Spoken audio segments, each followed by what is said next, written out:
Hello मेरे 10th class वाले प्यारे दोस्तों, मेरा नाम है Muskan Sharma. Welcome to part two excellence and this is your part two 10th class excellence. आज की इस क्लास में हम आपका ज्योग्राफी का first chapter that is resource and development को फुल्ली हॉलिस्टिकली कवर करने वाले हैं। और जिस तरीके से क्वेश्चंस आपके बनते हैं उसी बेस पे आपके पूरे के पूरे नोट्स अरेंज किए गए हैं। नोट्स को एक्सेस करने के लिए आप टेलीग्राम चैनल को ज्वाइन कर सकते हैं जिसका लिंक डिस्क्रिप्शन में दिया है। Without wasting time let's get started with our lecture. चलिए, सबसे पहले हम समझ लेते हैं बेसिक सी डेफिनेशन कि ये रिसोर्स क्या होता है। तो रिसोर्स जो भी चीजें हमारे एनवायरनमेंट में अवेलेबल हो, हमारे आसपास जो भी चीजें अवेलेबल होती हैं, अगर वो हमारी नीड को सेटिस्फाई कर सके, हमारी जरूरतों को पूरा कर सके, तो ऐसी हर चीज को हम क्या कहते हैं? रिसोर्स कहते हैं। और किसी भी चीज को रिसोर्स बनने के लिए तीन प्राइमरी कंडीशंस होनी चाहिए। वो टेक्नोलॉजिकली असेसेबल होना चाहिए, यानी कि हमें पता है कोई भी चीज जब नेचर में प्रेजेंट होती है उसे यूज करने के लिए हमें क्या चाहिए होती है? टेक्नोलॉजी चाहिए होती है। तो हमारे पास रिसोर्स को निकालने के लिए, जैसे कि कोयले को अगर हमें नेचर से निकालना है और उससे एनर्जी प्रोड्यूस करनी है, तो हमें उसके लिए टेक्नोलॉजी चाहिए। सिमिलरली ऐसी किसी भी चीज को जिससे हम अपनी नीड्स को सेटिस्फाई कर सकते हैं, अगर उसके लिए हमारे पास टेक्नोलॉजी है तो वो रिसोर्स बन सकता है। दूसरी बात है वो इकोनॉमिकली फिजिबल होना चाहिए। इकोनॉमिकली फिजिबल का मतलब ये है कि लेट अस सपोज एक रिसोर्स को निकालने के लिए, कोयले को निकालने के लिए हमें कॉस्ट आती है, कोयले को निकालने के लिए हमें कॉस्ट आती है 100 रुपीज। और जबकि उस कोयला जो मार्केट में बिकता है, ये जो 100 रुपीज का, जो 100 रुपीज जो हमने निकालने में लगाए, लेकिन वो कोयला सिर्फ और सिर्फ 80 रुपए का ही मार्केट में बिक रहा है। तो ऐसा कोयला निकालने का क्या फायदा हुआ जिसमें हमें निकालने में 100 रुपए लग गए और उसे बेचने में सिर्फ हमें 80 रुपीज ही मिले? तो ये इकोनॉमिकली फिजिबल नहीं है। Third thing, culturally acceptable. कोई भी आपका रिसोर्स हो, जब तक वो कल्चरली, आपका जो कल्चर है आपकी सोसाइटी का, वो उसे एक्सेप्ट नहीं करता, तब तक हम लोग उसे यूज में नहीं लेके आते। इसके लिए एक एग्जाम्पल मैं आपको बताती हूँ। फॉर एग्जाम्पल, जो आपका सीवेज का जो वाटर होता है, अगर हम इसको क्लीन करके, प्योरीफाई करके, जैसे कि हम एग्रीकल्चर के अंदर, इरिगेशन के अंदर यूज करें, तो क्या हमारे फार्मर्स इसे यूज करना चाहेंगे? क्या कल्चरली उसे एक्सेप्ट करेंगे? क्या कंज्यूमर ऐसे एग्री सीवेज वेस्ट से प्रोड्यूस हुआ जो पानी है, उससे जो इरिगेशन हुए, क्या ऐसी फसलों को लोग कंज्यूम करेंगे? तो आपका रिसोर्स क्या होना चाहिए? कल्चरली एक्सेप्टेबल भी होना चाहिए। तो रिसोर्स का मतलब हुआ जो भी हमारे एनवायरमेंट में प्रेजेंट है और हमारी नीड्स को सेटिस्फाई कर सके। रिसोर्स की क्लासिफिकेशन अगर मैं बात करूं, तो रिसोर्स की classification on the basis of different things कर रखी है। जैसे कि ओरिजिन के बेस पे रिसोर्स की क्लासिफिकेशन की, कहां से आपको ये रिसोर्स मिला है, इसके बेसिस पे दो तरीके के रिसोर्स होते हैं, एक बायोटिक और दूसरा कौन सा रिसोर्स है? ए बायोटिक। बायोटिक रिसोर्स का मतलब ऐसे रिसोर्सेज जो हमें लिविंग ऑर्गेनिज्म से मिलते हैं, जैसे कि कोल, पेट्रोलियम, इसके अलावा फॉरेस्ट आपके बायोटिक रिसोर्स हैं, सारे लिविंग है। जबकि एबायोटिक का मतलब होता है नॉन लिविंग, ऐसी चीजें जो हमें कहां से मिलती है? नॉन लिविंग से मिलती है, तो इन्हें हम एबायोटिक रिसोर्स बोलेंगे। जैसे कि हुआ आपका land, air, water, these are your abiotic resources. अब on the basis of exhaustibility, exhaustibility मतलब कितनी जल्दी खत्म हो जाते हैं, इसके बेसिस पे भी दो तरीके के रिसोर्स है। ऐसे रिसोर्स जो रिन्यूएबल है, यानी कि जो जल्दी से खत्म नहीं होते और बहुत जल्दी प्रोड्यूस हो, अगर खत्म भी हो जाते तो बहुत जल्दी वापस से जनरेट हो जाते हैं, प्रोड्यूस हो जाते हैं। जैसे कि हमें पता है अगर हम सोलर सन की रेडिएशन को कंज्यूम भी करते हैं तो वो फिर से प्रोड्यूस हो जाती है। सिमिलरली अगर हम विंड को कंज्यूम भी करते हैं तो वो फिर से प्रोड्यूस हो जाती है। तो ये सारे के सारे कैसे रिसोर्सेज हैं? ये रिन्यूएबल रिसोर्सेज है। वही दूसरी ओर ऐसे रिसोर्सेज होते हैं जो नॉन रिन्यूएबल है, यानी कि जो फिक्स्ड अमाउंट में प्रेजेंट है और जिन्हें बनने के लिए बहुत लंबा टाइम पीरियड, बहुत सारे साल लग जाते हैं और ह्यूमन लाइफ में वो बनकर तैयार भी नहीं होते। जैसे कोल हुआ, पेट्रोलियम हुआ, ये सारे क्या है? आपके नॉन रिन्यूएबल रिसोर्सेज। नेक्स्ट है on the basis of ownership, कि भाई जो भी ये रिसोर्सेज हैं जिन्हें हम इस्तेमाल कर रहे हैं, इनकी ऑनरशिप किसके पास है, यानी इनका मालिक कौन है? क्या ये इंडिविजुअल के पास है? जैसे कि आपके घर में लगे हुए, आपके पार्क में लगे हुए जो पेड़ हैं, उनसे आप जो फल ले रहे हो, वो सारे आपके इंडिविजुअल रिसोर्सेज है। वहीं आपकी कम्युनिटी पार्क्स के अंदर, जैसे कि आपके मोहल्ले में कोई पार्क होगा, वो क्या है? आपका कम्युनिटी रिसोर्स है। इसी तरीके से नेशनल रिसोर्सेज, जैसे कि आपका वाटर एक नेशनल रिसोर्स हुआ, आपके इंडिया के अंदर जितने भी फॉरेस्ट है वो नेशनल रिसोर्स है, आपकी कंट्री का रिसोर्स है। सिमिलरली इंटरनेशनल रिसोर्सेज होते हैं, जैसे कि इंटरनेशनल रिसोर्स का अगर मैं एग्जांपल बोलूं तो पानी, हवा, ये तो किसी एक की नहीं होती ना, ये तो सबकी सर्कुलेट करती रहती है ना, वाटर साइकिल के थ्रू वाटर सर्कुलेट करता रहता है। सिमिलरली आपका एयर भी सर्कुलेट करती रहती है। तो ये क्या हो गया, आपके इंटरनेशनल रिसोर्सेस हुए। Similarly on the basis of status of development, कि भाई किस हद तक आपकी रिसोर्स डेवलप हुई है, उसके बेसिस पे भी आपके कुछ तरीके के रिसोर्स होते हैं। पोटेंशियल का मतलब है कि कुछ ऐसा रिसोर्स जिसमें क्षमता तो है कि आगे जाके ये बहुत ज्यादा प्रोडक्शन दे सकता है, लेकिन इसके लिए हमारे पास बहुत अच्छी टेक्नोलॉजी नहीं है, तो इसे हम क्या बोलते हैं, potential resource. Similarly developed stock का मतलब होता है ऐसा रिसोर्स जिसके लिए हमारे पास टेक्नोलॉजी भी है और जो कंप्लीटली डेवलप हो चुका है। तो ये जो क्लासिफिकेशन ऑफ रिसोर्स है, ये आपसे एमसीक्यू में ही मोस्टली पूछी जाती है, अदरवाइज 2 मार्क्स में। पिछली जो पुराने सिलेबस में थे बहुत डिटेल में था, इस बार आपके कुछ भी डिटेलिंग में नहीं है। चलिए अब बात करते हैं role of human in resource development. Directly मैंने उसी तरीके से आपके नोट्स फ्रेम करे हैं जिस तरीके से आपसे प्रीवियस ईयर क्वेश्चन में क्वेश्चंस पूछे गए हैं। Role of human in resource development, human इंसान का क्या काम है रिसोर्स डेवलपमेंट के लिए, अगर ये सवाल पूछा जाता है तो भी आप सेम आंसर लिख के आएंगे, या फिर आपसे ये पूछा जाए क्या क्या जरूरी कंडीशन है रिसोर्स के डेवलपमेंट के लिए, तो भी आप सेम ही आंसर लिख के आएंगे। ठीक है, अब क्या क्या जरूरत है, देखो कोई भी चीज नेचर के अंदर जब प्रेजेंट है वो खुद से तो यूज में आती नहीं है, उसे यूज में लाने वाला कौन है, उसे यूज में लाने वाला ये ह्यूमन बीइंग है। ठीक है, तो resource is a function of human activities. Resource तभी यूज होते हैं जब ह्यूमन उसको उसके साथ उसको यूज करना स्टार्ट करते हैं। सबसे बड़ा रिसोर्स, सारे रिसोर्स को सक्सेसफुल जो बनाता है, जैसे कि आपके पास सोलर एनर्जी, सनलाइट प्रेजेंट है, विंड प्रेजेंट है, उससे एनर्जी प्रोड्यूस करनी है, ये किसको पता है, ये ह्यूमन को पता है ना। बिना ह्यूमन के इंटरफेरेंस के क्या आप सीधे सूरज से आने वाली किरणों से बिजली बना सकते हैं, नहीं बना सकते। तो आपको ह्यूमन की इसके लिए जरूरत होती है, ह्यूमन अपनी टेक्नोलॉजी की मदद से इसे बनाता है। तो मींस ह्यूमन रिसोर्स क्या है, सबसे बड़ा रिसोर्स ह्यूमन रिसोर्स है, जो हर एक दूसरे बाकी रिसोर्सेज को पॉसिबल बनाता है, उसको संभव बनाता है। ठीक है, अब ये ह्यूमन कैसे बाकी रिसोर्सेज को संभव बनाता है, इसे समझने की कोशिश करते हैं।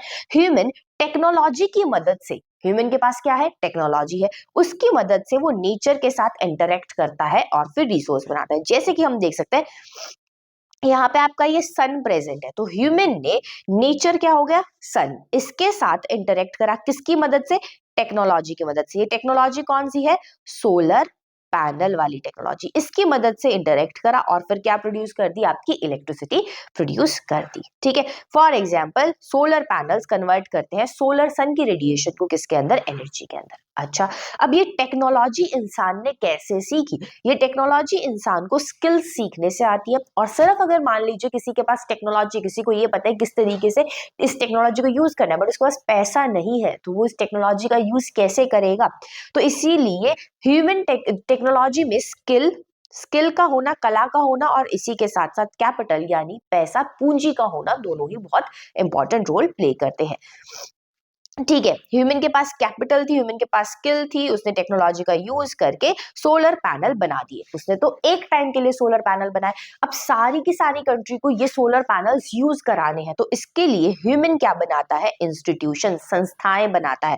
जैसे कि डेवलपमेंट ऑफ रिसोर्सेज के लिए हमने क्या करा, भारत में रिन्यूएबल एनर्जी बहुत ज्यादा प्रोड्यूस हो सके, भारत में बहुत ज्यादा सोलर एनर्जी से बिजली बन सके, विंड एनर्जी से बिजली बन सके, इसीलिए भारत के अंदर एक मिनिस्ट्री बना दी गई, ministry of new and renewable energy. तो ये क्या हुआ, इंस्टीट्यूशन हुआ। इंस्टीट्यूशन के साथ इंटरेक्ट करके भी ह्यूमन रिसोर्स को डेवलप करता है।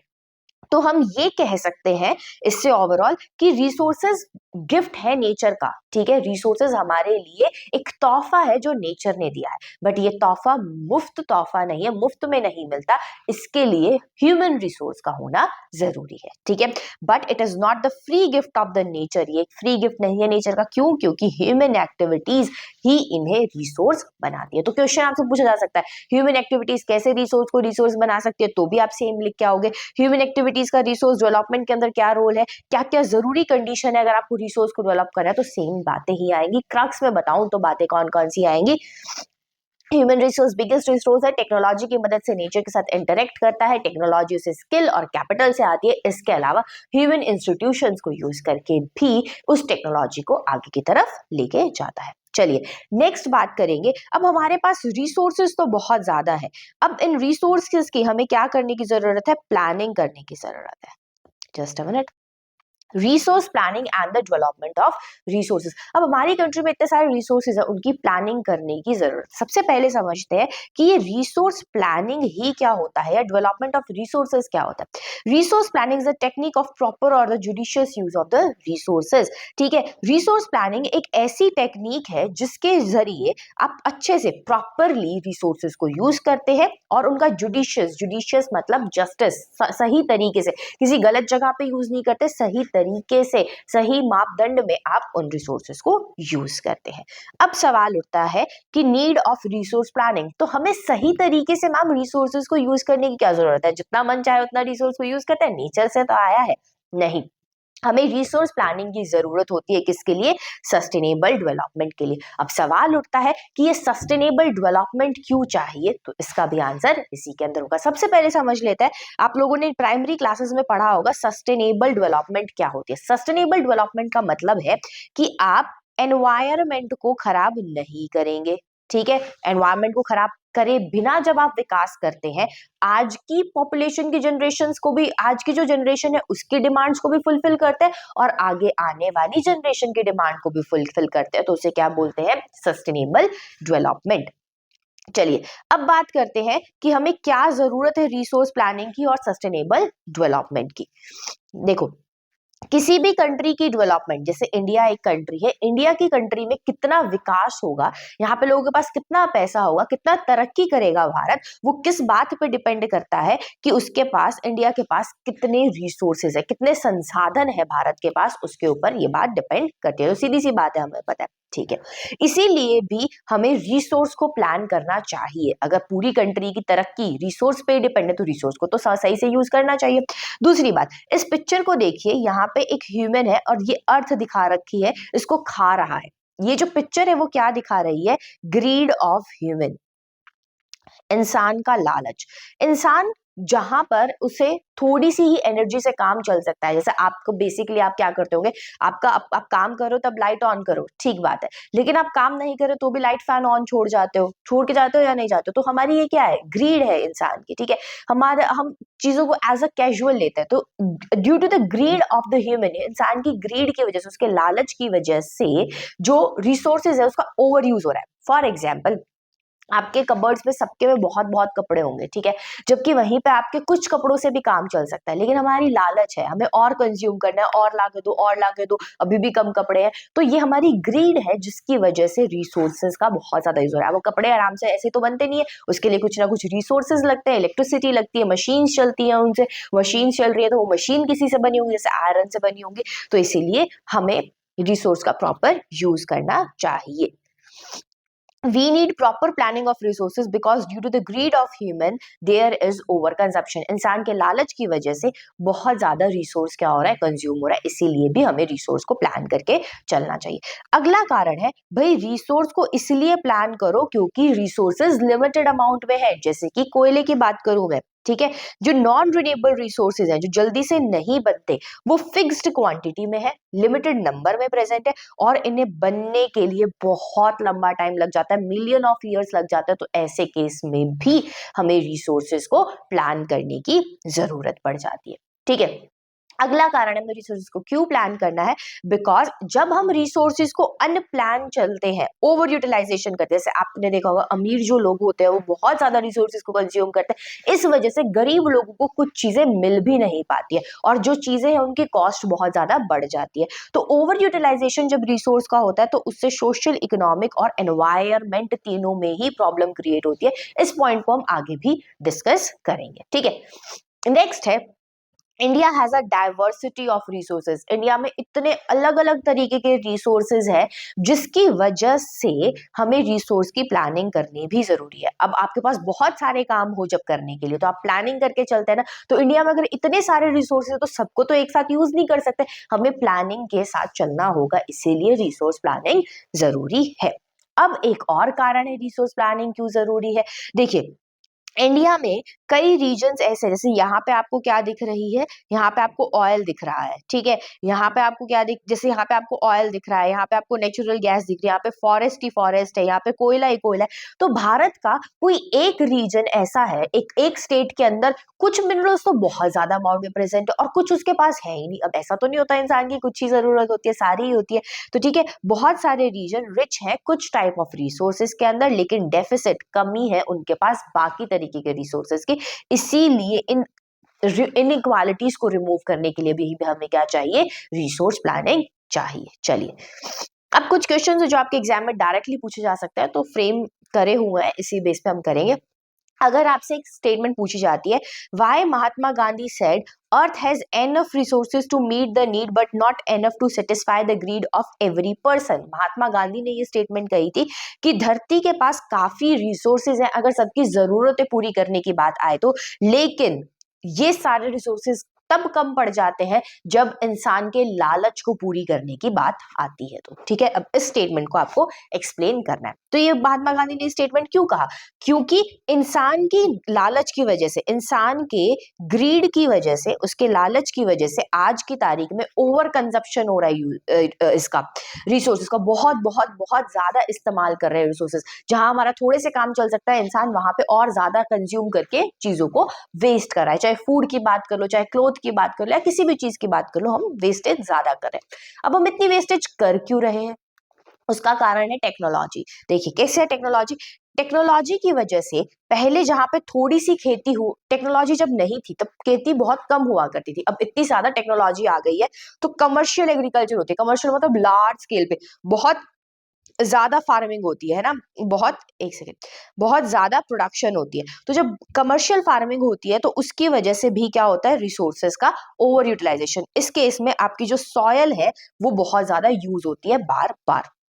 टेक्नोलॉजी की वजह से और क्या बढ़ गई है, टेक्नोलॉजी की वजह से इंडस्ट्रीज बढ़ गई है, और इंडस्ट्री लगेंगी, कारखाने लगेंगे तो वो किसको यूज करेंगे, रिसोर्सेज को यूज करेंगे।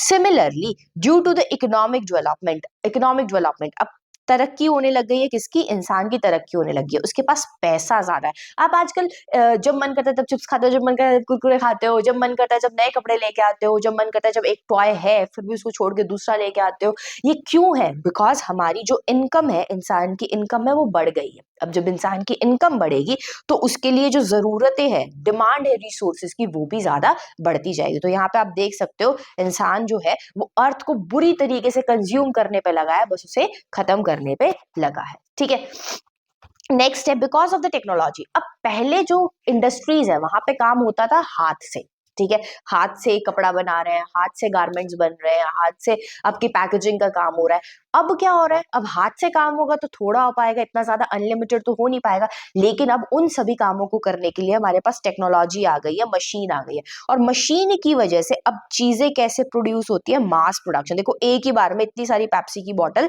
बन के तैयार हो गई है ना, तो अब क्या हो रही है, मास मास प्रोडक्शन, मतलब लार्ज अमाउंट में चीजें प्रोड्यूस हो रही है। तो लार्ज अमाउंट में चीजें प्रोड्यूस होंगी तो वो भी क्या दिखा रहा है कि इंसान का जो लालच है वो बढ़ता जा रहा है। तो इन 4 पॉइंट से आप अपने एग्जाम पर आपने अपने आंसर को कंप्लीट कर सकते हो। चलिए नेक्स्ट क्वेश्चन की तरफ मूव करते हैं। Your next question is explain why overutilization of resources created some social, economic and the environmental problems। कैसे ज्यादा रिसोर्सेज को यूज करने की वजह से हमारे यहाँ पे सोसाइटी में प्रॉब्लम हो गई है, हमारे यहाँ पे इकोनॉमी अर्थशास्त्र में प्रॉब्लम हो गई है, हमारे यहाँ पे एनवायरमेंट यानी पर्यावरण में प्रॉब्लम हो गई है। तो सबसे पहले देखते हैं सोशल प्रॉब्लम क्या हो गया। आप देखो एक ये इंसान है, एक ये इंसान है, ये जो इंसान है ये पुअर इंसान है, ये कैसा इंसान है, रिच इंसान है। ये पुअर इंसान छोटे से चावल के ढेर पे खड़ा है और ये रिच इंसान इतने सारे चावल के ढेर पे खड़ा है। इससे क्या पता चल रहा है, जब हमारे यहाँ पर ओवर कंजम्पशन, अब रिच के पास पैसा था तो उसने इतने सारे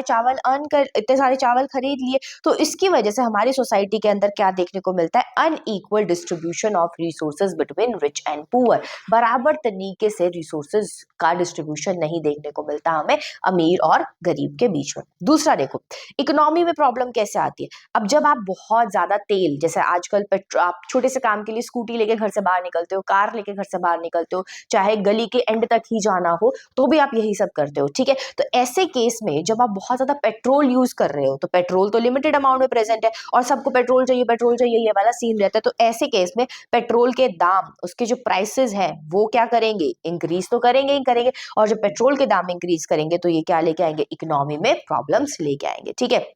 डिक्रीजिंग सप्लाई ऑफ रिसोर्सेज, क्योंकि इकोनॉमी में रिसोर्सेज की सप्लाई कम है, इसकी वजह से उनके प्राइसेस बढ़ जाते हैं, जैसे कि फॉसिल फ्यूल्स के।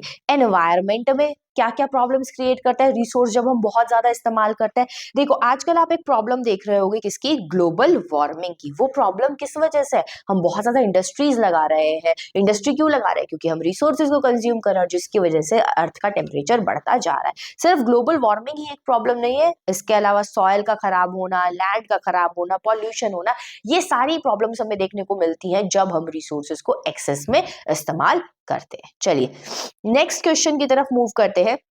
Explain with the example that the many regions are rich in certain type of resources but deficit in some other। कि कुछ regions ऐसे हैं जो कुछ तरीके के resources, एक स्टेट के अंदर कुछ रिसोर्सेज तो बहुत ज्यादा है जबकि दूसरे रिसोर्सेज क्या है, बहुत कम है। इस स्टेटमेंट को एक्सप्लेन करो। तो यहाँ पे एग्जांपल्स देने हैं। मैं आपको 5 एग्जांपल बताऊंगी बेस्ड अपॉन द नंबर, कितने मार्क्स का आपका क्वेश्चन है, आप उसको यूज कर सकते हैं। जैसे कि हम बात करते हैं झारखंड, छत्तीसगढ़ और मध्य प्रदेश। ये है आपका झारखंड, छत्तीसगढ़ और मध्य प्रदेश। झारखंड, छत्तीसगढ़, मध्य प्रदेश में हमें पता है यहाँ पे मिनरल्स बहुत ज्यादा देखने को मिलते हैं। तो यहाँ पे किस में रिचनेस है, यहाँ पे रिच है किसके अंदर, मिनरल्स के अंदर। बट इसी झारखंड के पास किस चीज की कमी है, इस झारखंड के पास इंफ्रास्ट्रक्चर की कमी है। किसकी कमी है इस झारखंड के पास, इंफ्रास्ट्रक्चर। इंफ्रास्ट्रक्चर का मतलब क्या होता है, रोड, ब्रिज, ठीक है, इन सब की इसके पास कमी है। और इसी झारखंड में इंडस्ट्रीज भी इतनी ज्यादा नहीं है। वही बात करूं मैं नेक्स्ट आपकी इसकी, अरुणाचल प्रदेश। अरुणाचल प्रदेश में बारिश बहुत ज्यादा होती है तो इसकी वजह से इसके पास वाटर बहुत ज्यादा है। लेकिन अरुणाचल प्रदेश में भी किसकी प्रॉब्लम है, इंफ्रास्ट्रक्चर की है। क्यों है वहां पे इंफ्रास्ट्रक्चर की प्रॉब्लम, बिकॉज वो माउंटेन वाला एरिया है और माउंटेन वाले एरिया में इजीली आप रोड, ब्रिजेस और ये सारे रेलवे लाइन्स ये सब सेटअप नहीं कर पाते हो। अगले हम देखते हैं राजस्थान के अंदर। आपको पता है राजस्थान के अंदर बहुत अच्छी अमाउंट में क्या है, सनलाइट है, तो सोलर और विंड एनर्जी है। लेकिन राजस्थान के अंदर कौन से रिसोर्स की कमी है, पानी के रिसोर्स की, वाटर के रिसोर्स की कमी देखने को मिलती है। वही बात करूं नॉर्थ ईस्ट के जो स्टेट्स है वो किसके अंदर रिच है, नेचुरल वेजिटेशन के अंदर। नेचुरल वेजिटेशन का मतलब यानी यहाँ पे पेड़ पौधे बहुत ज्यादा है, लेकिन किसके अंदर लेकिन इनके पास फर्टाइल सॉइल नहीं है। हरियाणा, पंजाब और यूपी बहुत बढ़िया सॉइल, इसलिए तो इतनी ज्यादा एग्रीकल्चर कर लेते हैं। लेकिन हरियाणा, पंजाब, यूपी के पास मिनरल्स नहीं है। तो ये कुछ एग्जाम्पल है जिसके मदद से आप ये बता सकते हो कि कुछ रीजंस रिच है, कुछ रीजंस लैक करते हैं। अब एक ये क्वेश्चन है, बहुत फेमस क्वेश्चन, बहुत बार पूछा जाता है, how resource planning is done in India. Bharat में रिसोर्स प्लानिंग करनी है तो कैसे करोगे। ये 3 स्टेप्स का प्रोसीजर है, 3 स्टेप्स को हम ध्यान में रखते हैं, ठीक है। पहला स्टेप आप देखो, अभी अंकल है यहाँ पे, इसके हाथ में ये मैग्नीफाइंग ग्लास है, तो ये कुछ ढूंढ रहा है, आइडेंटिफाई करने की कोशिश कर रहा है। ये आइडेंटिफाई किसको कर रहा है, ये देख रहा है भाई मिनरल कहाँ पर प्रेजेंट है और कहाँ पर नहीं है। ये किसकी मदद से करता है, ये सर्वे की मदद से। सर्वे मतलब लोगों से पूछ पूछ के कर सकता है, या फिर किसकी मदद से कर सकता है, मैपिंग की वजह से, मैप की मदद से ये आइडेंटिफाई करता है कि कहाँ पर रिसोर्स है और कहाँ पर रिसोर्सेज नहीं है। ऐसा ये क्यों कर रहा है, ताकि कि जान सके कि रिसोर्सेज अगर है भी तो उनकी क्वांटिटी और उनकी क्वालिटी कैसी है, क्या अच्छी क्वालिटी के रिसोर्सेज है, क्या बहुत ज्यादा अमाउंट में रिसोर्स प्रेजेंट है या नहीं। तो पहला काम भी रिसोर्स प्लानिंग में क्या होता है, पहले आप रिसोर्स को आइडेंटिफाई करिए, पहचानिए वो कहाँ प्रेजेंट है, किसकी मदद से, सर्वे या मैपिंग की वजह से, ताकि आपको उसकी क्वांटिटी और क्वालिटी का पता चल सके। जब आपने ये कर लिया है उसके बाद आप एक प्लान डेवलप करो कि भाई इस रिसोर्स के ऊपर मैंने कौन सी टेक्नोलॉजी यूज करनी है, ठीक है, कौन सी टेक्नोलॉजी यूज करनी है, कौन सा स्किल और इंस्टीट्यूशन सेटअप करो, ताकि कि ये रिसोर्स को हम क्या कर सके, डेवलप कर सके। नेक्स्ट है, यहाँ पे थोड़ा सा मिसप्रिंट है, match the resource development plan with overall national development plan. देखिए मान लेते हैं हमें रिसोर्स मिला है, किसका, कॉपर का रिसोर्स मिला है, बट कंट्री को अभी कॉपर को डेवलप करने की जरूरत नहीं है। कंट्री चाहता है कि भाई मेरे को कोल को ही डेवलप करना है, लेट अस सपोज कोयले को ही डेवलप करना है कंट्री को। तो यहाँ पे तो हमें रिसोर्स कॉपर का मिला है, नेशन को, इंडिया को कोयला चाहिए, तो हम ऐसे रिसोर्स को क्यों डेवलप करें, अभी अभी तो हमें कोयले पे ध्यान देने की जरूरत है। तो आखिरी में आप रिसोर्स डेवलपमेंट को मैच करते हैं कि ओवरऑल कंट्री की डेवलपमेंट का प्लान क्या है। तो ये है कि किस तरीके से रिसोर्स डेवलपमेंट रिसोर्स प्लानिंग की जाती है इंडिया के अंदर। Now next segment is land as a resource. भारत में लैंड किस तरीके से यूज की जाती है रिसोर्स के फॉर्म में। लैंड एक इंपॉर्टेंट नेचुरल रिसोर्स किस वजह से है, क्योंकि अब देखो ये जमीन है, जितने भी आपको काम करना है, जितनी भी इकोनॉमिक एक्टिविटी है, आपको खेती करनी है, आपको मैन्युफैक्चरिंग करनी है, आपको सर्विस प्रोवाइड करनी है, वो सारी की सारी लैंड पे होती है। उसके अलावा यहाँ पे नेचुरल वेजिटेशन, फॉरेस्ट वगैरह भी, आपकी वाइल्ड लाइफ जो होती है फॉरेस्ट के अंदर, जीव जंतु होते हैं, वो भी किस पे प्रेजेंट होते हैं, लैंड के ऊपर प्रेजेंट होते हैं। जितने आप खनिज पदार्थ यानी मिनरल्स देखते हो वो भी कहाँ बनते हैं, लैंड पे बनते हैं। ठीक है, आपका ट्रांसपोर्ट और कम्युनिकेशन ये भी लैंड की वजह से ही पॉसिबल है। तो लैंड सबसे इंपॉर्टेंट रिसोर्स है। बट सबसे बड़ी प्रॉब्लम ये है कि लैंड का जो नंबर है फिक्स्ड है। अर्थ पे जितनी लैंड है उसको स्ट्रेच कर करके और हर साल तो बढ़ेगी नहीं, लैंड तो फिक्स्ड रहेगी। तो अब लैंड फिक्स्ड है और इतने सारे कामों के लिए यूज होती है, तो इस लैंड को यूज करने में हमें ध्यान से इसको यूज करना चाहिए। ठीक है, अब भारत में देख लेते हैं कि लैंड किस तरीके से डिस्ट्रीब्यूटेड है। Land resources of India and the land feature of India. अगर भारत में लैंड की बात करूं, लैंड उबड़ खाबड़ भी होती है, कहीं पे प्लेन होती है, कहीं पे आपके प्लेट्यूज होते हैं, कहीं पे माउंटेन होता है। ठीक है, आपने 9th क्लास में पढ़ा भी होगा। तो हमारे पास प्लेन, भारत में बिल्कुल प्लेन एरिया, बिल्कुल लेवल पे जो एरिया है वो कितने परसेंट है, आपसे एमसीक्यू में पूछा जा सकता है। भारत में प्लेन एरिया 34% है। ठीक है, ये किसके लिए अच्छा होता है, फार्मिंग और एग्रीकल्चर। यहाँ पे आप एग्रीकल्चर कर सकते हो और एग्रीकल्चरल बेस्ड इंडस्ट्रीज भी लगा सकते हो। ठीक है, एग्रीकल्चर के बुनियाद पे जैसे टेक्सटाइल इंडस्ट्री, ठीक है, कपड़े की इंडस्ट्री लगा लिया आपने, आपने शुगर इंडस्ट्री लगा ली, तो आप ऐसी कहाँ लगा सकते हो, प्लेन एरिया में लगा सकते हो। अगर मैं बात करूं माउंटेन, तो भारत का जितना भी लैंड है उसका 30% एरिया कौन सा एरिया है, माउंटेन वाला एरिया है। ठीक है, और ये जो 30% माउंटेन वाला एरिया है, यहाँ पे आपकी पेरेनियल रिवर्स यानी कि पूरे साल बहने वाली आपको नदियां मिलेंगी, और इन नदियों से आप क्या प्रोड्यूस कर सकते हो, इलेक्ट्रिसिटी जनरेट कर सकते हो with the help of water. जब हम इलेक्ट्रिसिटी जनरेट करते हैं उसको क्या बोलते हैं, हाइड्रो इलेक्ट्रिसिटी। ये एरिया टूरिज्म के लिए बहुत अच्छे होते हैं। इसके बाद हम बात करेंगे किसकी, प्लेट्यूज की। तो भारत के अंदर अप्रोक्सीमेटली 27% रीजन कौन सा है, प्लेट्यू का रीजन है, और ये किसके अंदर रिच होता है, मिनरल्स के अंदर और फॉसिल फ्यूल्स के अंदर रिच होता है। चलिए नेक्स्ट बात करेंगे, लैंड यूज पैटर्न की बात करते हैं। तो भारत में लैंड यूज पैटर्न अगर मैं बात करूं किस किस फैक्टर्स पे डिपेंड करता है, पहले लैंड यूज पैटर्न का मतलब समझ लेते हैं। लेट अस सपोज पूरे वर्ल्ड के पास यही लैंड है। ठीक है, अब इस लैंड को हमें बहुत से कामों के लिए यूज करना है। हमें यहाँ पे घर बनाने हैं, हमें यहाँ पे इंडस्ट्री लगानी है, हमें इसी को एग्रीकल्चर के लिए यूज करना है, XYZ, हमें बहुत से काम इसी लैंड पे करने हैं। तो हम लेट अस सपोज हम ए एरिया में इतना हाउस बना लेते हैं, बी में हम इंडस्ट्री लगा लेते हैं, सी एरिया में हम एग्रीकल्चर करें। तो किस तरीके से, किस पैटर्न से हम लैंड को इस्तेमाल करें, उसी को बोलते हैं लैंड यूज पैटर्न। ये दो फैक्टर्स पे डिपेंड करता है, फिजिकल फैक्टर और ह्यूमन फैक्टर। यानी कि वहां पे टोपोग्राफी, वहां पे लैंड कैसी है, अगर प्लेन एरिया है तो सीधी सी बात है एग्रीकल्चर के लिए यूज होगा। ठीक है, जैसे कि माउंटेन है, माउंटेन वाला रीजन हम किसके लिए यूज नहीं कर सकते, रोडवेज के, रोड के लिए यूज नहीं कर सकते।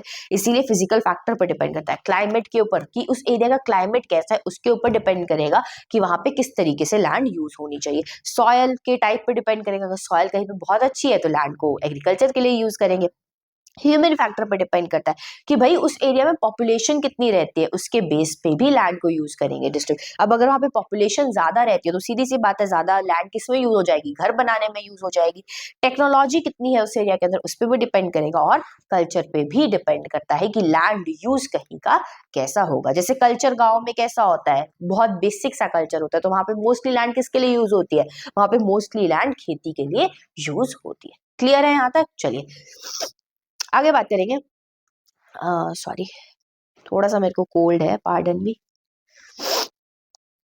Land use pattern of India. ठीक है, भारत का जो लैंड यूज पैटर्न है वो किस तरीके से, यानी कि भारत की जो लैंड है उसको किस किस काम के लिए यूज किया जा रहा है। तो सबसे पहले एक एक करके देखते हैं। सबसे पहले 5 कामों के लिए यूज किया जाता है। सबसे पहले भारत की लैंड को किसके लिए यूज किया जाता है, फॉरेस्ट के लिए यूज किया जाता है। किसके लिए यूज किया जा रहा है, फॉरेस्ट के लिए। अब भारत में पहले 18.1% लैंड थी फॉरेस्ट में, अब कितनी हो गई 23.3%। लेकिन अब एमसीक्यू का क्वेश्चन बनता है कहां से, लेकिन नेशनल फॉरेस्ट पॉलिसी 1952 की, ये ईयर आपसे एमसीक्यू में पूछा जाता है, जो नेशनल फॉरेस्ट पॉलिसी है 1952 की, वो कहती है कि भारत में एटलीस्ट 33% एरिया तो फॉरेस्ट का होना चाहिए, है नहीं होना चाहिए। ठीक है, चलिए नेक्स्ट बात कर लेते हैं। अगर लैंड या तो फॉरेस्ट के लिए यूज होगी, अब अगर लैंड पे आप फॉरेस्ट वन नहीं होंगे तो आप क्या करोगे? वन नहीं होंगे तो आप वहां पे एग्रीकल्चर करोगे, खेती करोगे। तो जिस एरिया पे खेती होती है ऐसे एरिया को क्या बोलते हैं हम? Net sown area. क्या बोलते हैं? Net sown area. सोन का मतलब बीज डालना, सो करना, कहाँ पे आपका फसल को उगाया गया। तो नेट सोन एरिया क्या होता है? टोटल एरिया ऑफ लैंड, पूरी लैंड जिसके ऊपर क्रॉप को उगाया गया है और वहां से फसल काटी गई है, उसे क्या बोलते हैं हम? Net sown area. ये बिल्कुल थोड़ा सा इंक्रीज हुआ है, 0.26 से 0.5 तक ये इंक्रीज हुआ है। और अब आपको पता है हर स्टेट के अंदर नेट सोन एरिया है वो अलग अलग होगा। जैसे कि हरियाणा पंजाब के अंदर, पूरी हरियाणा पंजाब की धरती का 80% लैंड एग्रीकल्चर के अंदर यानी कि फसल उगाने के अंदर यूज कर लेते हैं, जबकि अरुणाचल और मिजोरम के अंदर सिर्फ 10% ही नेट सोन एरिया आपको देखने को मिलता है। वहीं अगर मैं बात करूं area sown more than once in an agriculture year, ठीक है। अब ग्रॉस क्रॉप्ड एरिया क्या होता है, अब हम ये समझने की कोशिश करते हैं। देखिए, ये तो कंप्लीट भारत का एरिया हो गया जिसपे फसल उगाई जाती है, लेकिन कुछ फसलें तो ऐसे होगी जो 6 महीने बाद हो गई, अब नेक्स्ट उगाओ।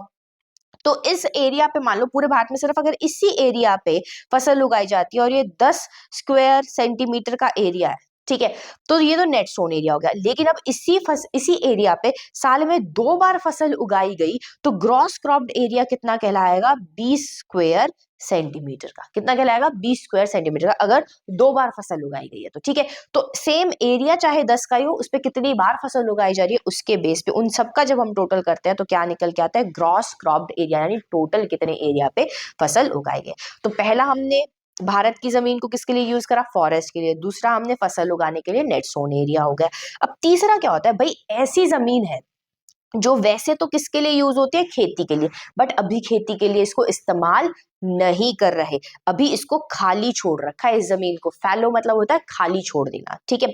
अब खाली कितने टाइम से खाली छोड़ा हुआ है? थोड़ा ही टाइम हुआ है, 1 साल भी नहीं हुआ पूरा। अगर ये बात है कि 1 साल भी नहीं हुआ पूरा और यहाँ पे वैसे खेती होती है, 1 साल भी नहीं हुआ इस जमीन को खाली छोड़े, तो इसको क्या बोलेंगे? Current fellow. Left without cultivation for less than 1 year, 1 साल से कम हमने उसको खाली छोड़ा।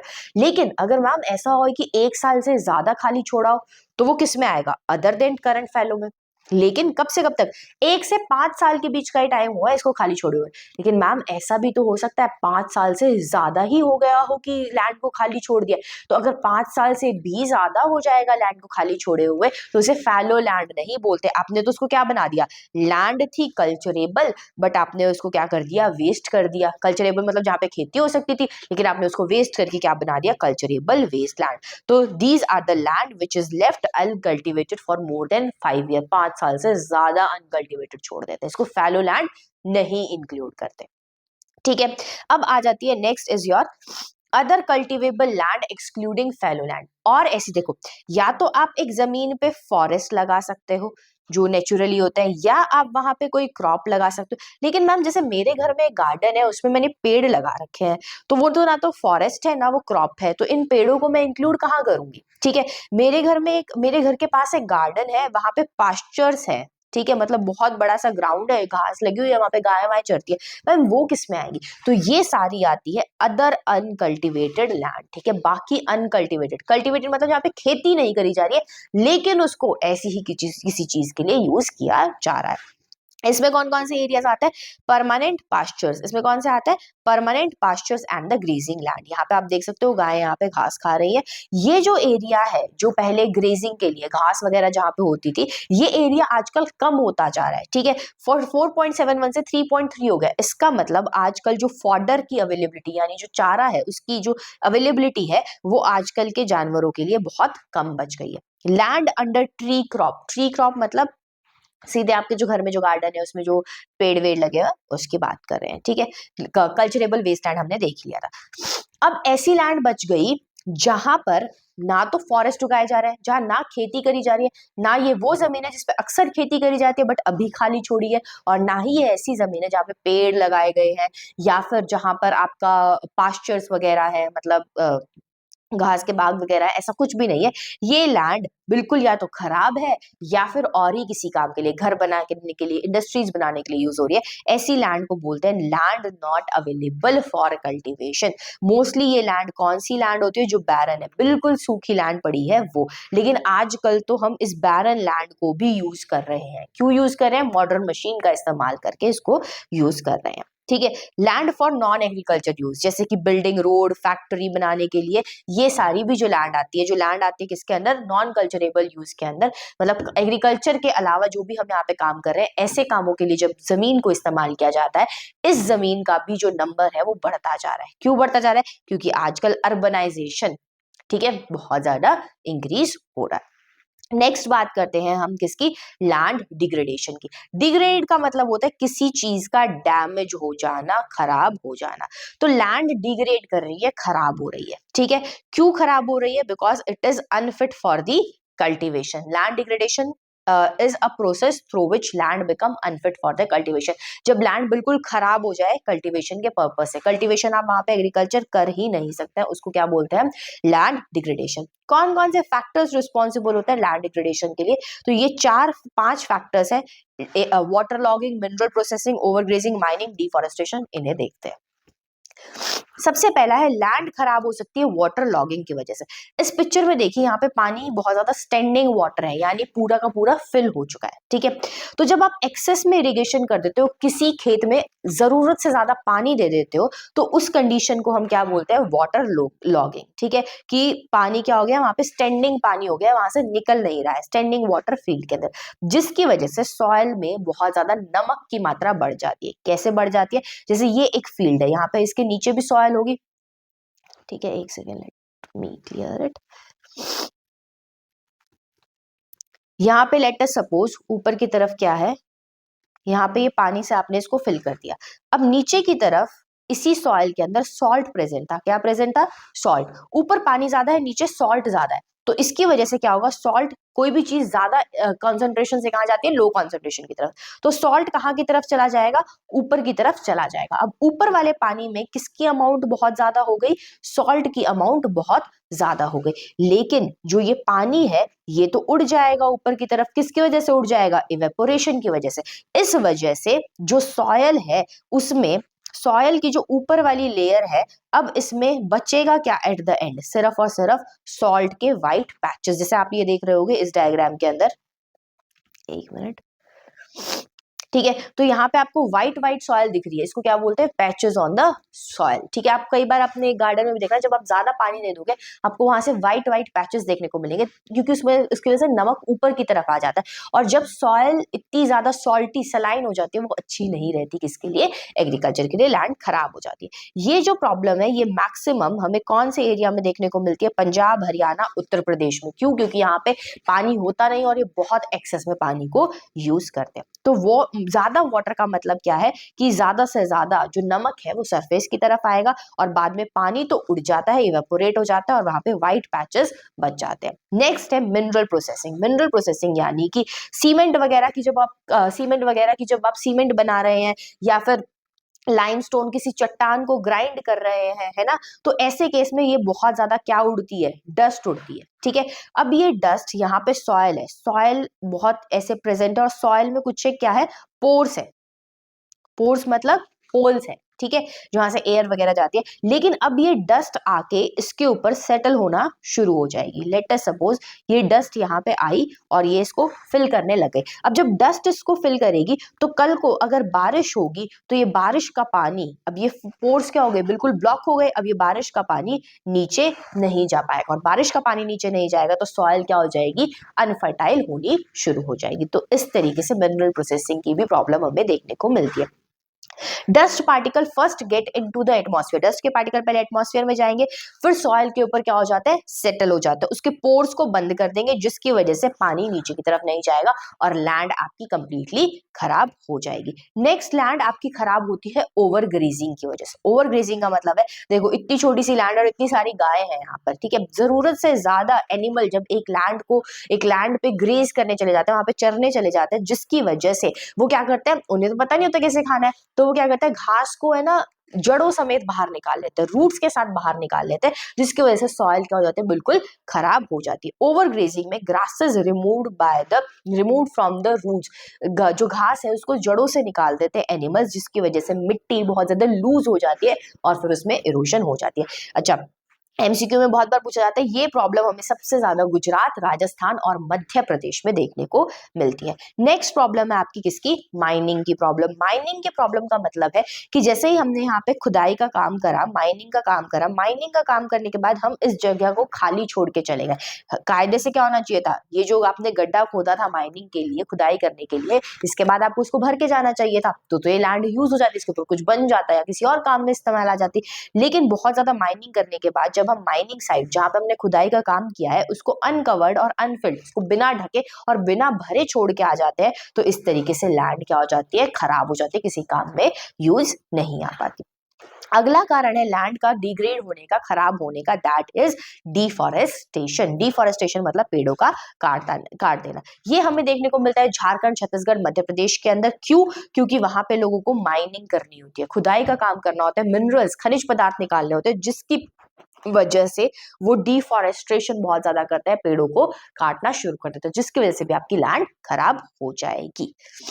चलिए, next we will study the methods to control the land degradation. ऐसे कौन कौन से तरीके हैं जिससे हम लैंड को डिग्रेड होने से, लैंड को खराब होने से बचा सकते हैं। तो सबसे पहला तरीका है, लैंड को अगर आपको खराब होने से बचाना है तो एफॉरेस्टेशन कीजिए। एफॉरेस्टेशन मतलब नई जमीन पर नए तरीके से पेड़ लगाना। रीफॉरेस्टेशन का मतलब है जहां पर आपने पहले पेड़ काट दिए थे वहीं पर जाके फिर से पेड़ लगाओ, इसको बोलते हैं रीफॉरेस्टेशन। ये सबसे बढ़िया तरीका होता है कि आप किस तरीके से फॉरेस्ट को कंजर्व कर सकते हैं। इसके बाद आप शेल्टर बेल्ट बना के एरिया को कंजर्व कर सकते हैं। शेल्टर बेल्ट का मतलब है ये एक एरिया है, इसके आप बॉर्डर्स पे पेड़ लगाना शुरू कर दे, जिसकी वजह से यहाँ के जमीन की मिट्टी उड़ के आगे ना जाए। आप स्टेबलाइजेशन ऑफ सैंड ड्यून्स कर सकते हैं bye growing the thorny bushes. देखो, सैंड ड्यून्स होता है रेत के टीले, ठीक है। मान लो ये कोई रेत का टीला था, अब हवा आएगी तो ये रेत का टीला आगे चला जाएगा। अगर क्या होता कि मैंने यहाँ पे कुछ थ्रॉनी बुशेस, कोई कांटेदार झाड़ियां लगा दी होती, तो अब ये हवा मिट्टी को आगे की तरफ नहीं लेके जाती और ये जो रेत का टीला है ये यही रहता, ये आगे की तरफ शिफ्ट नहीं होता, स्टेबलाइज हो जाता। इसी को बोलते हैं stabilisation of sand dunes by growing the thorny bushes. चलिए, नेक्स्ट पढ़ते हैं controlling over grazing and the proper management of the grazing. ठीक है, आपको क्या करना है, जैसे हमारी ओवर ग्रेजिंग, हमने बहुत ज्यादा जो गाय वगैरह चरती हैं और जिसकी वजह से वो आपकी रूट्स के साथ प्लांट को, ग्रासेस को निकाल लाती है, आपको उस पर भी क्या करनी है, रोक लगानी है। ठीक है, आप माइनिंग एक्टिविटी जब भी करें तो उसको ध्यान रखें, गवर्नमेंट को ये देखना चाहिए कि कोई इलीगल तरीके से तो खुदाई का काम नहीं कर रहा है, इसको देखना चाहिए। ठीक है, इंडस्ट्रियल वेस्ट को सही से ट्रीट करना चाहिए। कई बार हम इंडस्ट्री के वेस्ट को सॉइल के अंदर छोड़ देते हैं, लैंड के अंदर छोड़ देते हैं, जिसकी वजह से लैंड खराब हो जाती है, वो नहीं करना है हमें। इसके अलावा आप केमिकल और फर्टिलाइजर्स का सोच समझ के इस्तेमाल करें, क्योंकि यही केमिकल फर्टिलाइजर हमारी लैंड को खराब करते हैं, उसको पॉल्यूट करने का काम करते हैं। तो इन कुछ तरीकों से हम लैंड को खराब होने से बचा सकते हैं। चलिए, next topic is your soil as a resource. Soil क्या रिसोर्स की तरह है? बिल्कुल, सॉइल एक रिसोर्स की तरह है। ये एक रिन्यूएबल रिसोर्स है, टाइम के साथ साथ बार बार प्रोड्यूस होती रहती है। सॉइल किसके लिए इस्तेमाल होती है? प्लांट की ग्रोथ के लिए इस्तेमाल होती है। इसके अलावा इसके अंदर बहुत से लिविंग ऑर्गेनिज्म, बहुत ज्यादा कीड़े मकोड़े, जैसे कि आपने देखेंगे अर्थवॉर्म, ऐसे बहुत से माइक्रो ऑर्गेनिजम्स, इंसेक्ट्स यहाँ पे आपको देखने को मिलते हैं। तो सॉइल खुद में क्या हुआ, एक लिविंग सिस्टम हुआ, जीता जागता सिस्टम हुआ। ऐसे कौन कौन से कारण हैं जो सॉइल की फॉर्मेशन को डिसाइड करते हैं? सॉइल की फॉर्मेशन डिसाइड होती है किसके बेस पे? टाइम के बेस पे। दूसरा फिजिकल फीचर, तीसरा climate and fourth is vegetation. मतलब सॉइल डिपेंड करेगी टाइम के बेस पे कि भाई कितना टाइम लगा है। बहुत जल्दी से सॉइल नहीं बनती, बहुत लंबा टाइम लेती है सॉइल को बनने में, और जितना टाइम लगेगा सॉइल को बनने पे उसी के ऊपर ये डिपेंड करेगा कि सॉइल का टाइप कैसा होगा। अच्छा, जिस तरीके की पेरेंट रॉक होगी, यानी देखो सॉइल किससे बनती है? एक चट्टान है, रॉक है, इसके टूटने से आपकी सॉइल बनती है। अगर इस चट्टान के अंदर आयरन होगा तो सीधी सी बात है इससे जो मिट्टी बनेगी उसमें भी क्या होगा? आयरन होगा ही होगा। तो जो सॉयल, जो पेरेंट रॉक है वो डिसाइड करती है कि किस कलर की सॉयल बनेगी, कितनी थिक होगी वो सॉयल, उस सॉयल की एज क्या होगी, उसमें केमिकल्स क्या क्या प्रेजेंट होंगे, ये उसके ऊपर डिपेंड करता है। इसके अलावा क्लाइमेट, ठीक है, जैसे कि टेम्परेचर क्या है, विंड की एक्टिविटी, पानी की एक्टिविटी, ये भी आपकी सॉयल कितनी बढ़िया होगी या नहीं होगी उसको डिसाइड करते हैं। अच्छा, वेजिटेशन, अगर किसी भी जमीन के ऊपर बहुत ज्यादा वेजिटेशन है, फसल वगैरह है, ठीक है, तो ऐसी सॉइल के अंदर अब वो फसल वगैरह क्या होगी, प्लांट डेड और डीके होगा, मरेगा कुछ टाइम के बाद। अगर वो डेड और डीके होगा तो वो ऑर्गेनिक मटेरियल, ह्यूमस जिसको हम बोलते हैं, ठीक है, खाद जिसको हम बोलते हैं, वो एज अ सॉइल के अंदर वो खाद ऐड करेगा, और जब खाद ऐड करेगा तो सॉइल और ज्यादा क्या होती जाएगी, फर्टाइल होती जाएगी। तो ये कुछ फैक्टर्स है जो सॉइल के फॉर्मेशन के लिए रिस्पॉन्सिबल होता है। अब हम बात करेंगे क्लासिफिकेशन ऑफ सॉयल्स की, यानी कि किन किन बेसिस पे हम सॉयल्स को बांट सकते हैं, ठीक है। तो आपकी सॉयल्स, हमें 6 टाइप की सॉयल पढ़नी है। पहली हमें पढ़नी है कौन सी सॉयल, एल्यूविलियल सॉयल। इसके अलावा हमें कौन सी सॉयल पढ़नी है, ब्लैक सॉयल।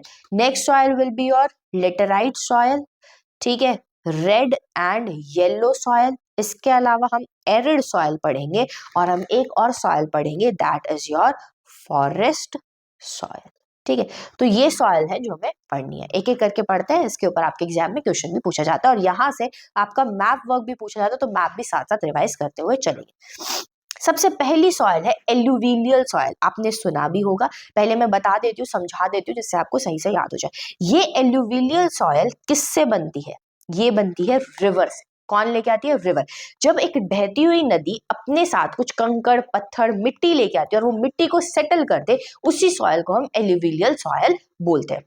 अब हर एक सॉइल की जब बात आएगी, आपको लोकेशन बतानी है क्या है, उसके फीचर्स बताने हैं, वो किस में रिच है, क्या उसमें ज्यादा मात्रा में प्रेजेंट है, वो किस चीज में पुअर है, इन बेसिस पे आपको पॉइंट्स लिखने हैं। अब मैं बात करूं, देखो यहाँ पे भारत में नदियां कहाँ से हैं, ये कौन सी नदी है यहाँ पे, sorry let me use the another colour, ये कौन सी नदी है भारत में, इंडस।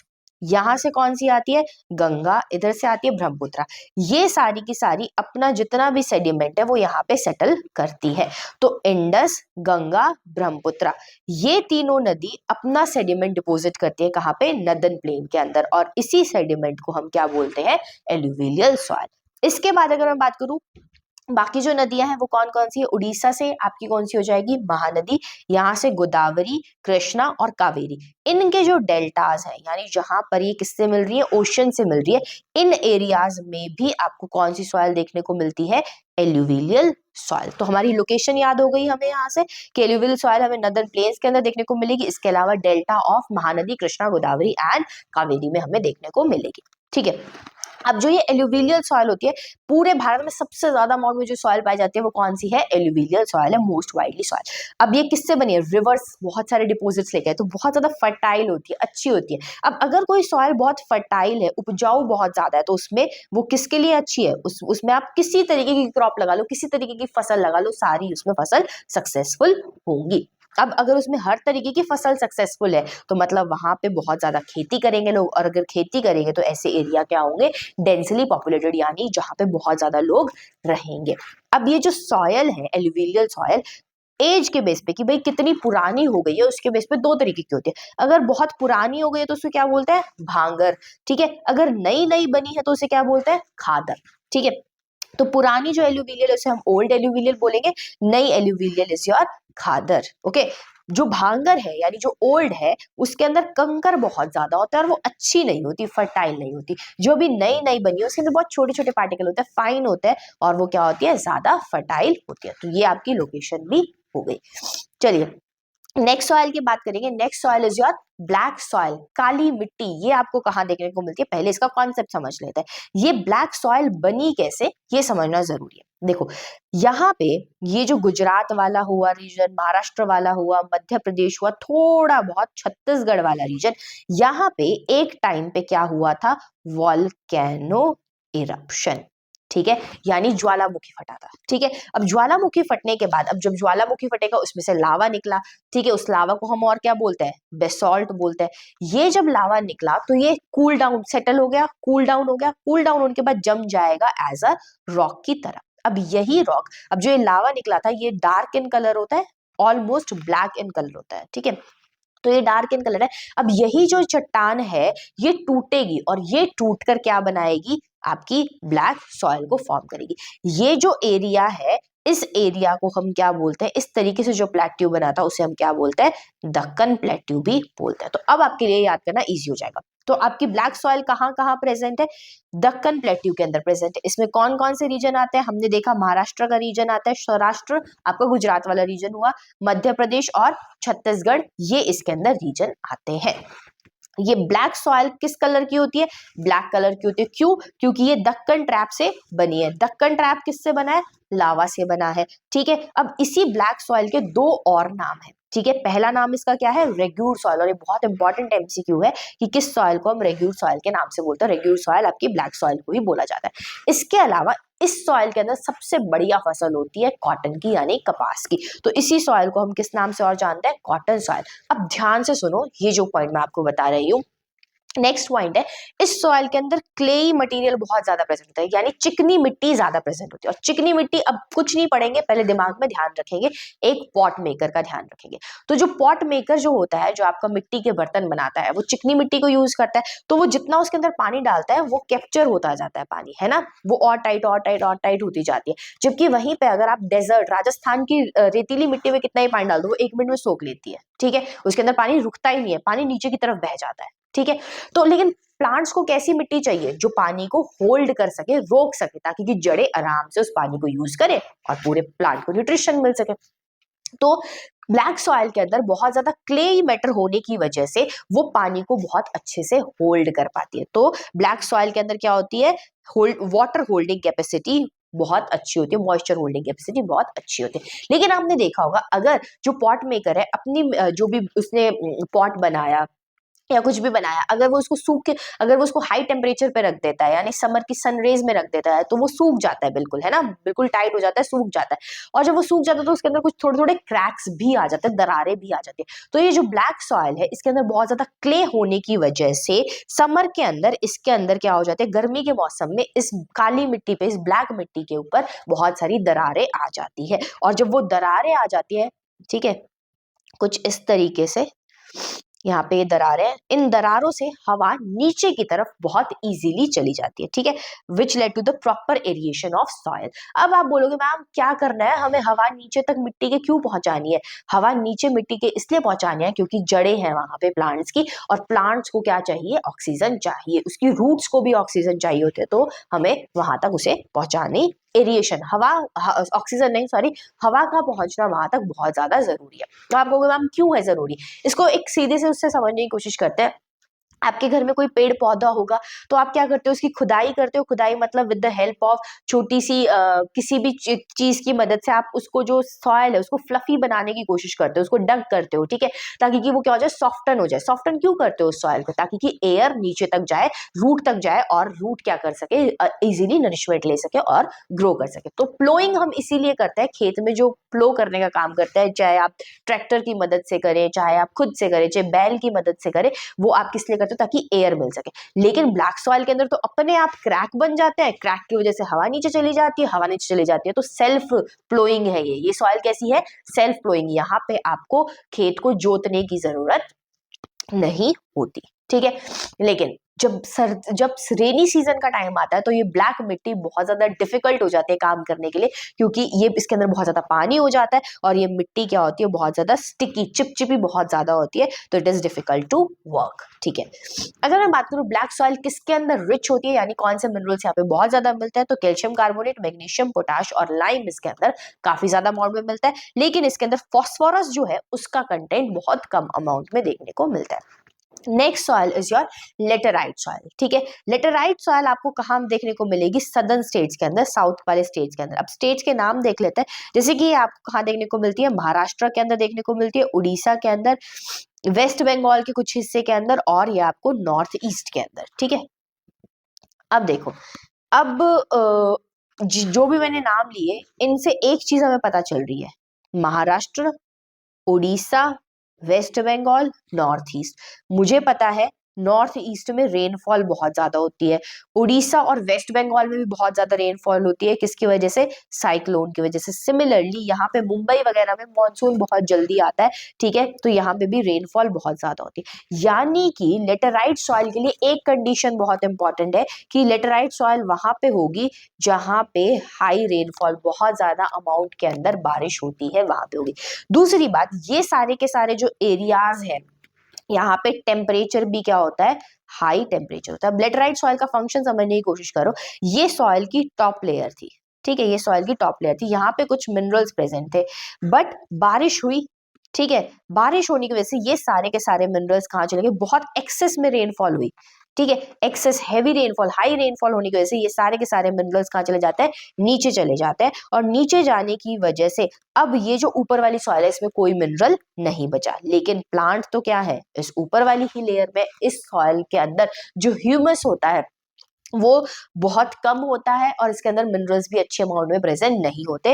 ये क्या, कौन सी सॉइल होती है? लेटेराइट सॉइल, ठीक है। लीचिंग, जो ये नीचे की तरफ आपके मिनरल गए हैं, इस प्रोसेस को हम क्या बोलते हैं? लीचिंग।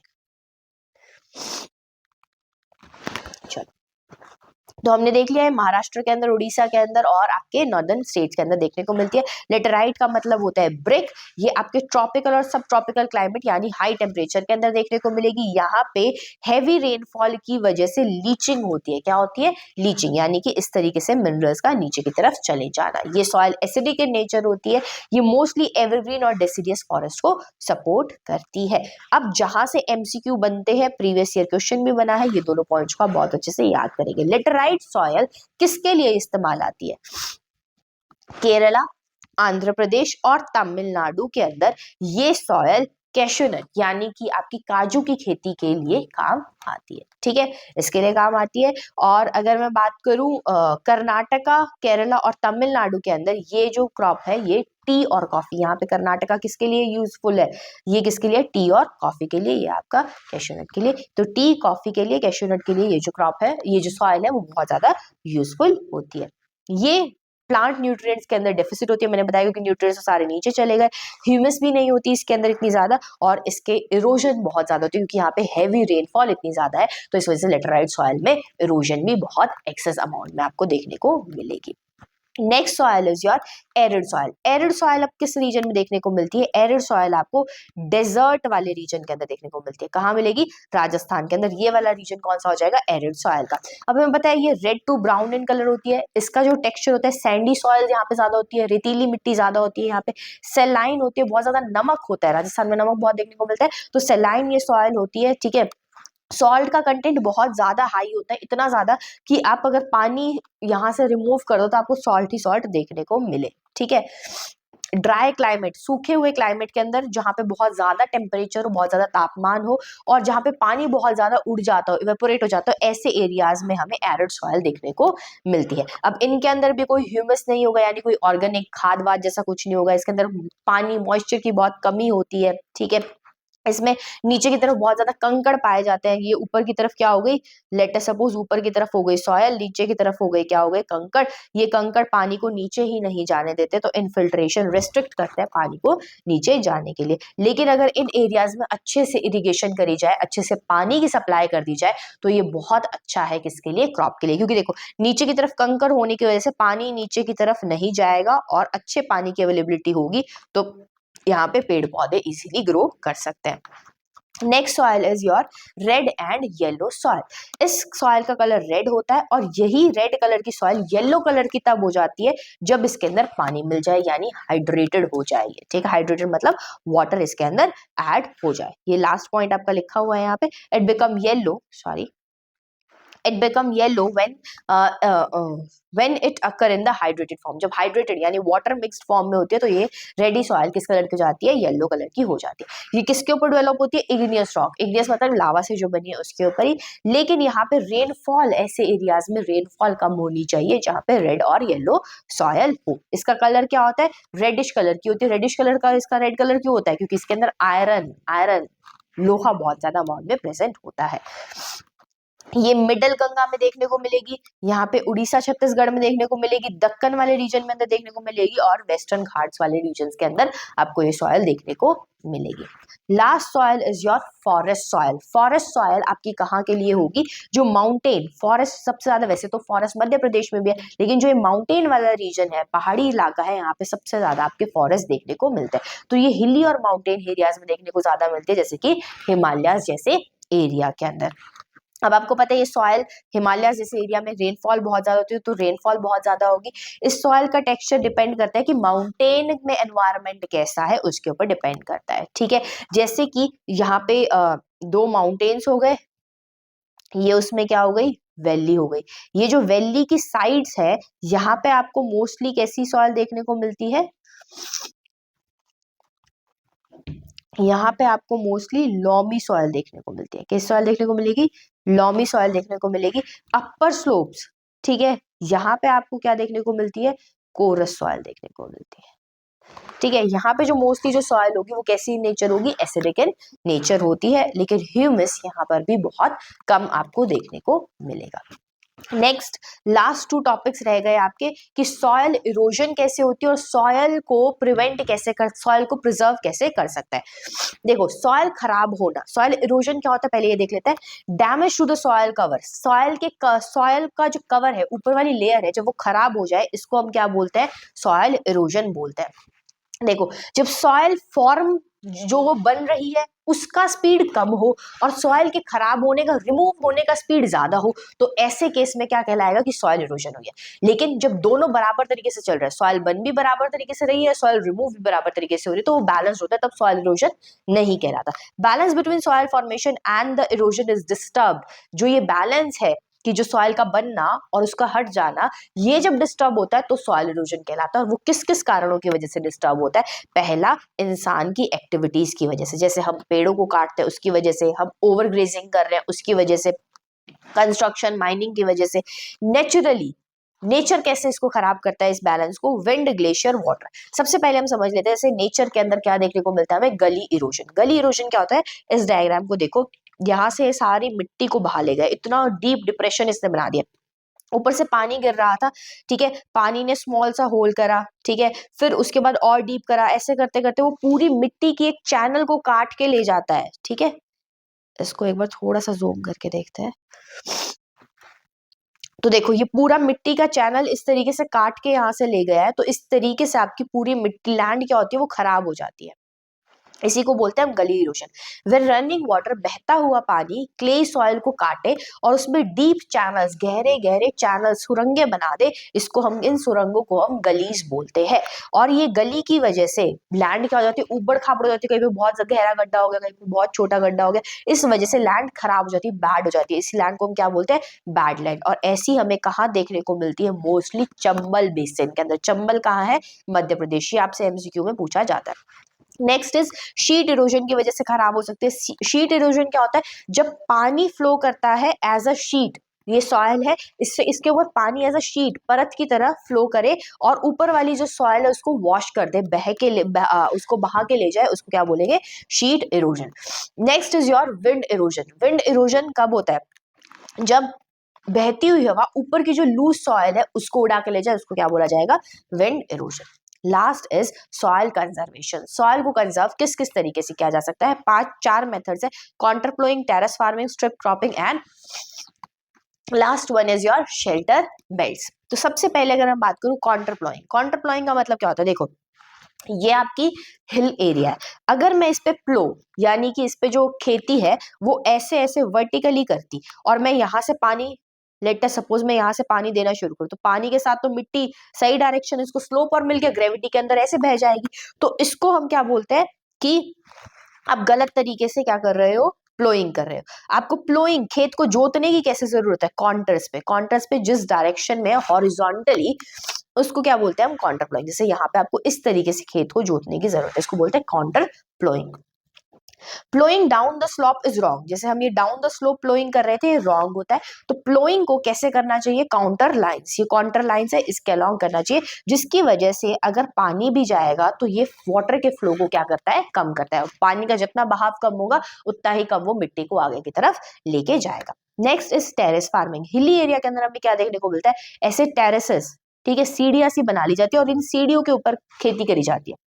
जो स्लोप है उसको स्टेप्स के अंदर, सीढ़ियों के अंदर काट दिया जाता है, जिसको हम क्या बोलते हैं, टेरेस। अब अगर यहाँ से पानी फ्लो भी करेगा तो ये पानी क्या होगा, रुक रुक के नीचे जाएगा, एक सीढ़ी से गया फिर दूसरी सीढ़ी से गया, एकदम से फास्टली नहीं जाएगा। इसको क्या बोलते हैं, ये सॉइल इरोजन को रेस्ट्रिक्ट करता है, रोकने का काम करता है। ये हमें वेस्टर्न और सेंट्रल हिमालयाज के अंदर बहुत ज्यादा देखने को मिलती है। नेक्स्ट हम बात करते हैं स्ट्रिप क्रॉपिंग। स्ट्रिप क्रॉपिंग के अंदर क्या होता है, आपने लेट अस सपोज यहाँ पे फसल लगाई हुई है, फिर आपने यहाँ पे फसल लगाई हुई, फिर ये फसल लगाई हुई, फिर ये फसल लगाई हुई। अब बीच वाला एरिया जो मैं येलो से मार्क करूंगी, ये क्या रह गया, खाली रह गया। अब हवा आएगी और हवा इस बीच वाली मिट्टी को उड़ा के ले जाएगी, तो हमें क्या करना है, जो ये येलो वाला एरिया है इस पे हमें क्या लगा देनी है, ग्रास, घास लगा देनी है। अब घास, एक स्ट्रिप किसकी होगी, घास की होगी, एक क्रॉप की होगी, फिर घास की होगी, फिर क्रॉप की होगी, तो इसको क्या बोलते हैं, स्ट्रिप क्रॉपिंग। अब जब आप यहाँ पे घास लगा देंगे तो ये आगे की तरफ मिट्टी को उड़ा के नहीं लेके जाएगी। तो strip of the grasses grown between the crops, दो क्रॉप्स की जो रोज है उनके बीच में जब आप घास उगा देते हैं, इसकी वजह से विंड का फोर्स ब्रेक हो जाता है, वो आगे की तरफ नहीं जाता और सॉइल इरोजन से बच जाती है। Last is shelter belts. आप क्या कर सकते हैं, जैसे फॉर एग्जाम्पल ये आपका यहाँ पे खेत है। अब खेत के अगर कोई चारों तरफ कोई बाउंड्री ना हो तो इजीली आपकी हवा मिट्टी को उड़ा के ले जाती है, तो आप चारों तरफ इस पे इस तरीके से पेड़ लगा सकते हो। इस पेड़ लगाने को क्या बोलते हैं, शेल्टर बेल्ट बोलते हैं, ठीक है। इस पेड़ लगाने का फायदा क्या है कि हवा एकदम से आएगी तो मिट्टी को नहीं लेके जाएगी, ये जो पेड़ लगाए हैं आपने बाउंड्री पे, ये उस हवा को रोकने का काम करेंगे। Planting the line of the tree to create the shelter is called as the shelter belts. ये आपके सैंड ड्यून्स को भी स्टेबलाइज करते हैं। So this is all about your chapter. इसमें से बहुत इंपॉर्टेंट है आपकी जो सॉइल की क्लासिफिकेशन है, उस पर पक्का क्वेश्चन पूछा जाता है, तो सॉइल्स को आप अच्छे से पढ़ के जाइए, especially your black soil, alluvial soil and laterite soil. This is all for the today. So keep studying and keep watching. Bye bye.